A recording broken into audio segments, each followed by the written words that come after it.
बोले क्या? बोले महाराज आपके ससुर जी ने एक बहुत बड़े यज्ञ का आयोजन किया है।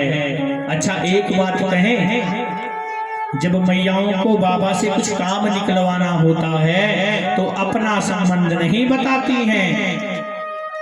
यहाँ मैया सती ने क्या कहा भगवान शंकर से? ये नहीं कहा कि हमारे पिताजी ने यज्ञ किया है। क्या कहा? महाराज आपके ससुर ने एक बहुत बड़े यज्ञ का आयोजन किया है। क्यों? इसलिए कि इनका संबंध बताएंगे तो ये जल्दी प्रसन्न हो जाएंगे। भगवान शंकर ने कहा देवी वो तो हमें पता है कि आपके पिता ने एक यज्ञ का आयोजन किया है और ये सब लोग वहीं जा रहे हैं। तो बोले महाराज जब आपको सब पता है तो हम भी उस यज्ञ में चलना चाहते हैं। भगवान शंकर ने कहा देवी क्या तुम्हें पता है कि वहां से कोई पत्र आया है, कोई चिट्ठी आई है, कोई न्योता आया है, कोई निमंत्रण आया है, या किसी के हाथ हमें बुलावा भेजा है? बोले नहीं महाराज भेजा तो जरूर गया होगा लेकिन किसी कारण से आ नहीं पाया। मायके की जब बात आती है तो मैया अपने आप ही सारी बात बना लेती हैं। बोले महाराज भेजा जरूर गया होगा, हो सकता है किसी कारण से नहीं पहुंच पाया हो। और नहीं भेजा तो कोई बात नहीं महाराज, बड़े बड़े कामों में बड़े बड़े आयोजनों में अपने जो निजी संबंधी हैं उनके यहाँ भूल भी हो जाती है। बोले नहीं देवी तुम कह रही हो कि भेजा गया होगा, आया ही नहीं है। हमने भी कह रहे हैं कि आएगा कहां से जब भेजा ही नहीं गया है। सती मैया कहती हैं आपको कैसे पता कि नहीं भेजा गया है?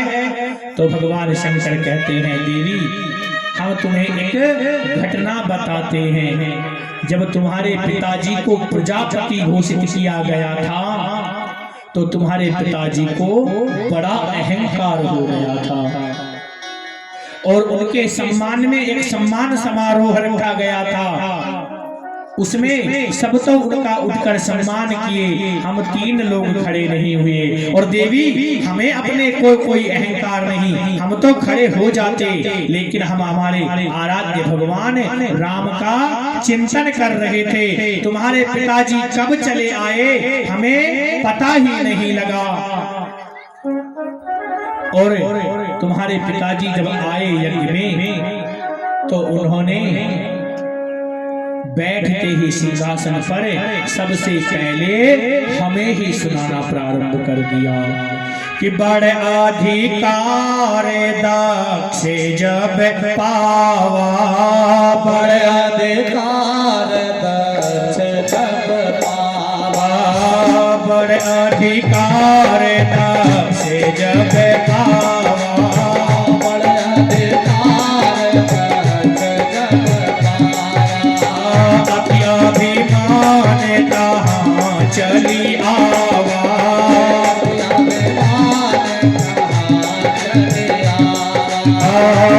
अभिमान कहाँ चली आवा।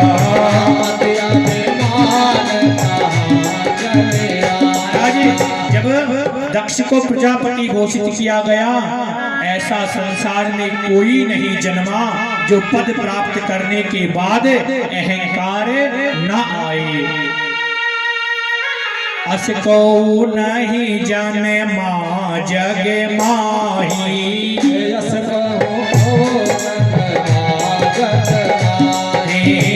अस नहीं को जाने माँ जग माही,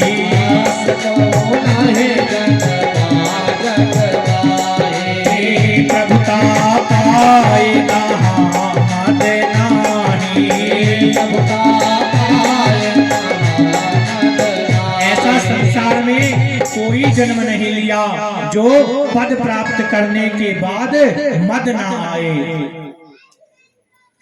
महाराज पद पे बैठने के बाद तो मद आ ही जाता है। गली गली में घूमता था कल तक ये मंत्री, जब से पद मिला है बड़ी बड़ी गाड़ियों में घूमता है। हमने जिताया था, हमारी तरफ तो देखता भी नहीं है। भैया ये वो नहीं, उस कुर्सी का स्वभाव ऐसा है कि प्रभुता पाए ताहे मद नाही। ऐसा संसार में कोई जन्म ही नहीं लिया कि पद प्राप्त करने के बाद मद न आए। दक्ष भी मद में भर गया। पहले तो ब्रह्मा की तरफ देखते हैं, ब्रह्मा की तरफ देखकर कहते हैं हमारे पिताजी हैं, कोई बात नहीं, खड़े नहीं हुए। तो फिर भगवान विष्णु की तरफ देखते हैं, ये हमारे आराध्य देव हैं, कोई बात नहीं, खड़े नहीं हुए। तो और जैसे ही दृष्टि शंकर भगवान के ऊपर पड़ी तो आग बबूला हो गया। ये तो मेरा दामाद है, ये तो मेरे पुत्र के समान है, इसने भी मेरा सम्मान नहीं किया। और कहते हैं सभा में बैठे हुए सभापति का भाषण, सभा का जो मुख्य अतिथि होता है उसका भाषण अंतिम में होता है, लेकिन यहाँ तो बैठते ही दक्ष स्वयं सबसे पहले बोलना प्रारंभ कर देता है। विश्रूयतां ब्रह्म ऋषयो यो मेदहवात्मनः। हे ब्रह्म ऋषियों, समस्त सभासदों ध्यान देकर सुनो। सभा के मध्य यदि किसी भी असभ्य को बुला लिया जाता है तो उस सभा का मान मर्दन हो जाता है। किसी ने कहा कि इस सभा में भैया ऐसा कौन आ गया जिसको मद हो गया।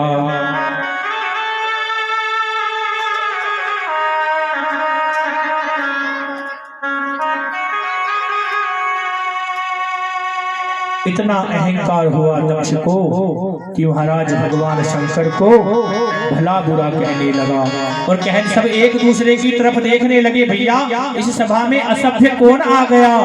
बोले अरे एक दूसरे की तरफ क्या देख रहे हो? ये जो शंकर देख रहे हो इसकी तरफ देखो, कितना असभ्य है। अरे इसको सभ्यता का मान सम्मान ये क्या जाने। ना कोई इसके माँ है, ना कोई इसके बाप है, ना रहने के लिए कोई घर है, यारी दोस्ती भूते प्रोतों के संग है। कपड़े इसको पहनना नहीं आता, भभूति का पाउडर लगाता है। ये क्या किसी का सम्मान अपमान जाने। ऐसे लोगों को सभा में नहीं बुलाना चाहिए। महाराज भली बुरी कहने लगा। भगवान शंकर तो आंख बंद करके पीते रहे उसके अपमान को। महाराज नंदी से नहीं रहा गया, तमक कर खड़े हो गए नंदी। भगवान शंकर ने कहा नंदी बेटा बैठ जाओ, ये ससुराल की गाली है, ये तो सबको सुननी पड़ती है। कोई पहले सुनता है, कोई बाद में सुनता है। किसी को सास सुनाती है, हमें ससुर सुना रहे हैं। सुनना सबको पड़ता है बेटा। महाराज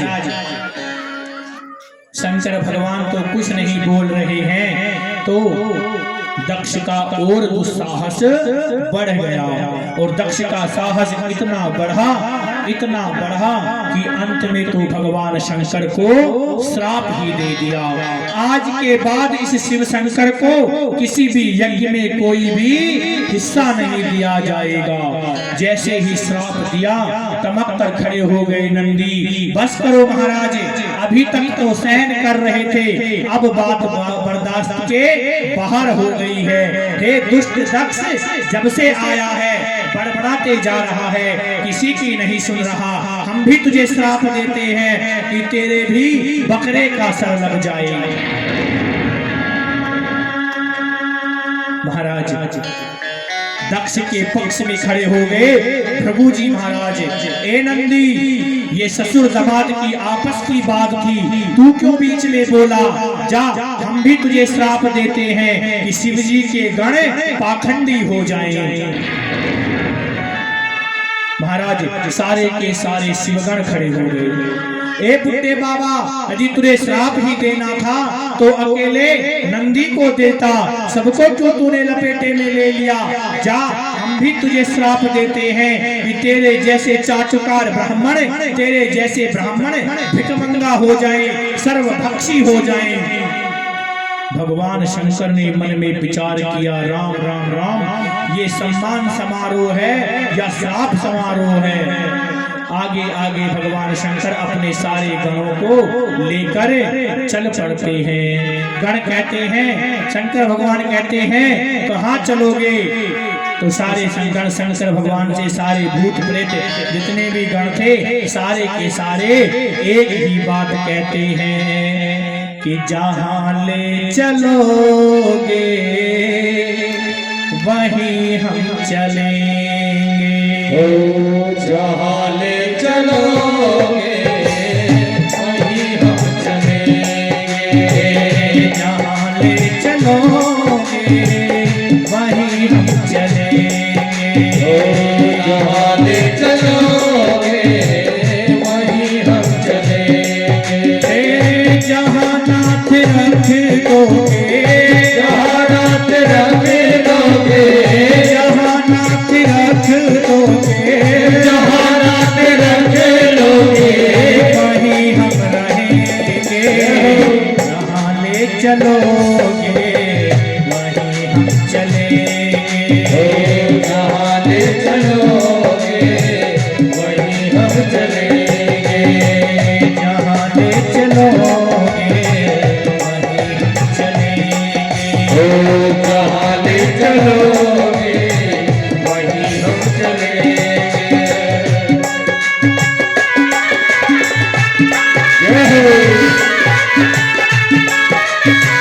सभी भाव से मीठी मीठी ताली लगाए। जय जय श्री राम।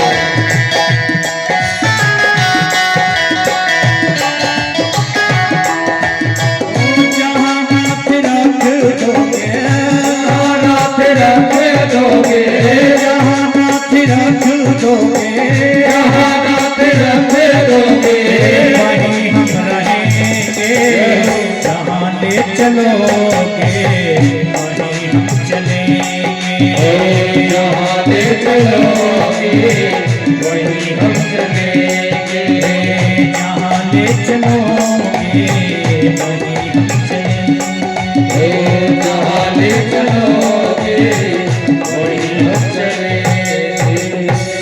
जब ये भाव भगवान के प्रति आ जाएगा कि जहाँ नाथ रख दोगे वहीं हम रहेंगे। सारे भूत प्रेत जितने भी गण थे सबने कहा महाराज रहना है तो आपके साथ ही रहना है, चाहे जैसे रख लेना, हम तो आपके साथ ही रहेंगे।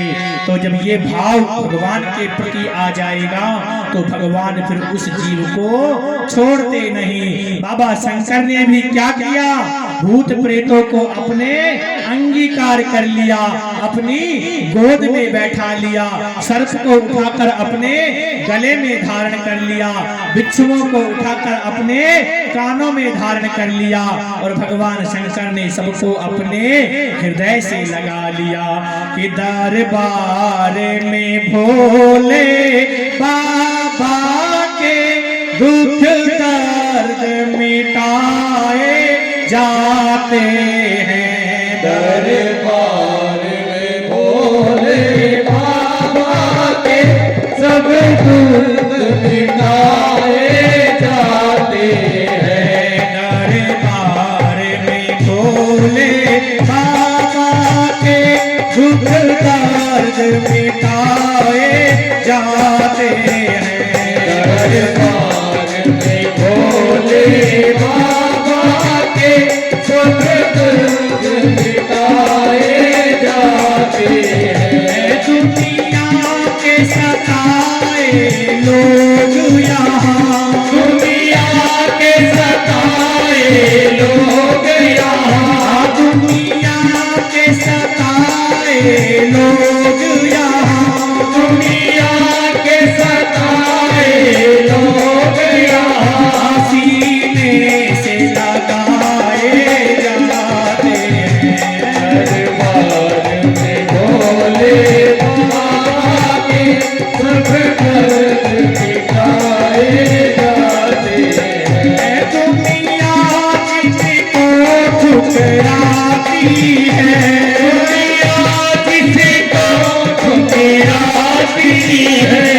दुनिया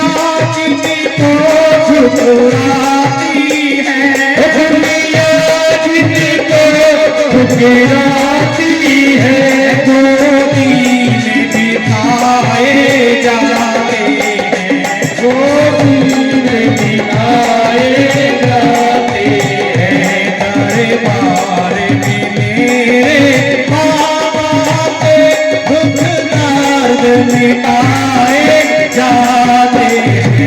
दरबार में भोले बाबा के सब दर्द मिटाए जाते हैं दुख दर्द मिटाए जाते हैं। दुख दर्द मिटाए जाते हैं दरबार में भोले बाबा के दुख दर्द मिटाए जाते हैं। भगवान शंकर ने आज सारा का सारा वृतांत मैया सती को सुनाया है। सती मैया ने कहा, प्रभु कोई बात नहीं, आपस में छोटी मोटी बातें तो हो ही जाती हैं। अरे आप ही कहते हो कि मित्र के घर पे, गुरु के घर पे और पिता के घर पे और किसी देवालय में 4 स्थानों पर बिना बुलाए भी चले जाना चाहिए, कोई दोष नहीं लगता। 4 स्थान ऐसे बताए हैं जहां बिना बुलाए भी चले जाना चाहिए। कहां कहां?